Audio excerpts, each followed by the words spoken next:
Hi guys, YGOSmurf here, and today we have another top 5 best cards of a set, and that set being Breakers of Shadow, or Bosch. Videos by YGOSmurf. Be creative. Let's get right into it. In our number 5 slot, we have Ultimate Providence. It is a counter trap card which reads, when a spell or trap or monster effect is activated, discard the same type of card, monster, spell, or trap, negate the activation, and if you do, destroy that card. This is a really cool counter trap card that really plays into one of the runner-ups from this set, and it's just a very good general negation effect. You can save it for whenever you have the correct card. So let's say your opponent plays a monster, but you're not having monsters in your hand, but you still want to stop their plays, and then they try to activate a spell card to, maximize their play, and then you stop that, and then they can't do their play anymore.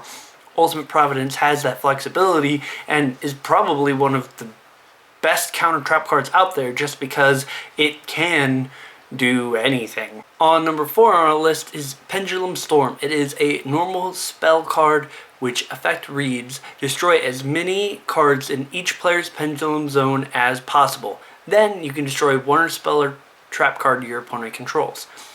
So in the time of now, pendulums are currently a thing, and they will most likely always be a thing that Konami will add to and power creep their way to the top, as they already have. And it's really important that not only can you get rid of your opponent's pendulum scale, but also stop all of the card advantage that the pendulum scale allows them to generate. Potentially, this card could destroy up to 3 cards, 2 pendulum scales, 1 spell or trap card on the field, or it could just kill a spell or trap card on the field. It's got the versatility and utility that we're going to need in the future of pendulum monsters in this game, and that's why it's number 4. Number 3 on our list is Traptrix Rafflesia. It is an Earth rank 4 Plant Xe effect monster with 300 attack and 2500 defense, and its effect reads 2 level 4 monsters. This card is unaffected by trap effects while it has Xe material. Traptrix monsters you control except this card cannot be destroyed by battle or card effects. Your opponent cannot target Traptrix monsters you control except for this card with card effects. Once per turn, during either player's turn, you can attach 1 Xe material from this card. Send 1 whole normal trap card that meets its activation requirements from your deck to the graveyard.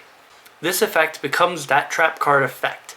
That's a whole long list of annoying stuff. So what does this Traptrix Rafflesia actually do? 1, generic rank 4. It is a great defensive wall with the 2500 attack. It is pretty hard to get over.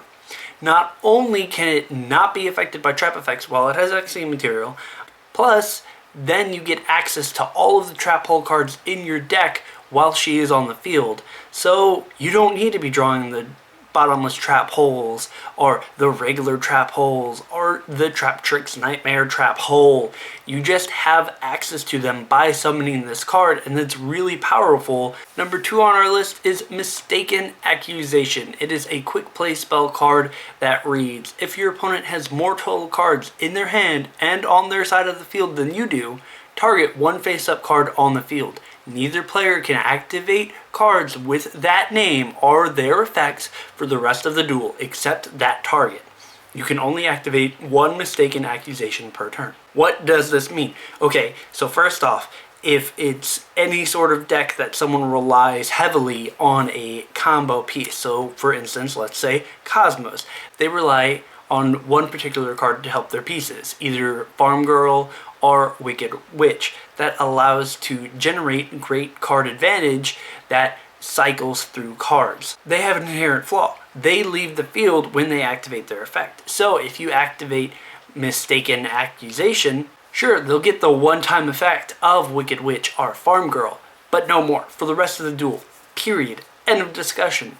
This is going to be a great matchup card because you can just pick apart your opponent's deck. It is saying, sure, you have to deal with this one threat, but from now on, you won't have to if you can deal with that one threat. As always, before we get on to our top 1 generic card of Breakers of Shadows, we have 3 runner-ups. The first runner-up is Following, a continuous trap card that is a synchro savor.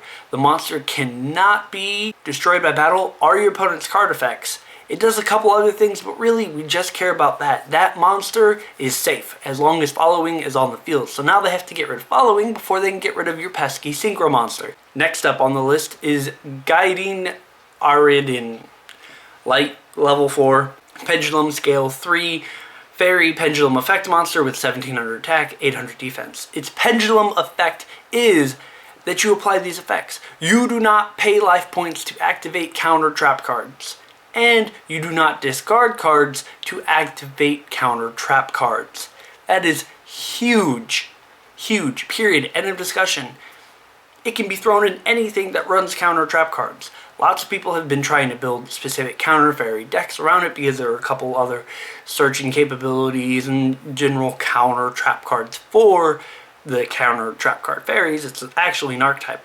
But this card could go in anything that runs counter trap cards. Next up we have Quaking Mirror Force. When an opponent monster declares an attack, you change all of their face-up attack position monsters into face-down defense position, and those monsters can't change their positions. Period.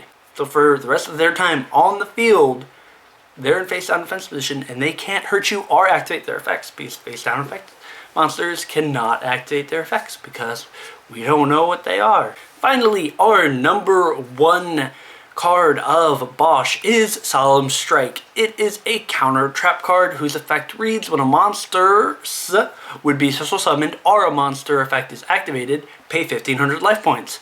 Negate the summon or activation, and if you do, destroy that card. Period. End of discussion. This is just get out of here. We're not having your monster, your special summons, go, bye, gone. And it's a counter trap card. Booyah. Maybe it could also work with one of those runner-up cards. This card is great. It's going to be run in everything. It's probably going to be limited soon. Oh my gosh, this card is wonderful. Just a general nope card. And those cards are often the greatest. Those were my top 5 best generic cards of Breakers of Shadow. Do you agree with me? Give this video a thumbs up. Don't agree with me or just want to say something nice? Post it in the comments below. Share this video so your friends know what you're talking about. Subscribe to me if you deem me worthy. Support me if you wish. Have a wonderful day, guys. See ya.